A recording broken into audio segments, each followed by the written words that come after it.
এক জমিতে ৩ ফসল কিভাবে অল্প জমিতে বেশি ফসল উৎপাদন করা যায়। এর ফাঁকে পাট শাক চাষ করা হয়েছে। এটা আমি পরীক্ষামূলক চাষ করেছি। এই জমির সাইড দিয়ে ভুট্টা লাগানো হয়েছে। দেখুন, একটি গাছে 3টি ভুট্টা ধরেছে। একটি, দুইটি, 3টি।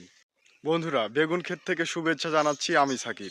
এক ফসলের ওপর ভরসা না পেয়ে এক জমিতে ভিন্ন ভিন্ন ফসল চাষ করেছি বাড়তি লাভের আশায়। পাট শাক না চাষ করলে হয়তো আগাছা দিয়ে ভরে যেত, কিন্তু বন্ধুরা দেখুন, পাট শাক চাষ করার কারণে আগাছা কম হয়েছে, জমিতে ঘাসের পরিমাণ কম, ঘাস কম জন্ম নিছে।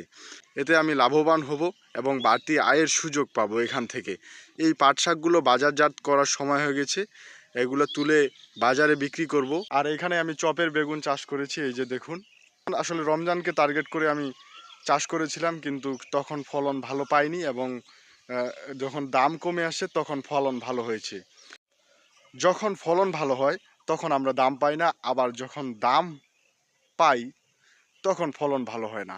আমরা কৃষকরা সবসময় ক্ষতিগ্রস্ত।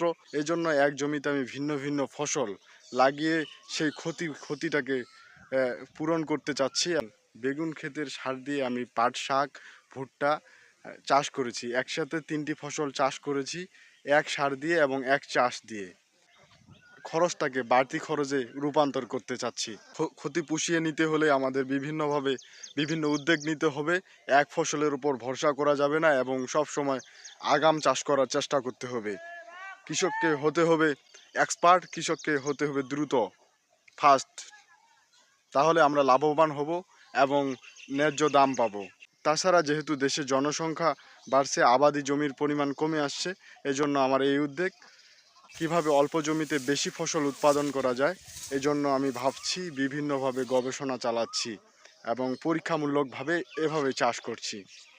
তো ভালো থাকবেন, সুস্থ থাকবেন। আজকের ভিডিও এখান থেকেই। আল্লাহ হাফেজ।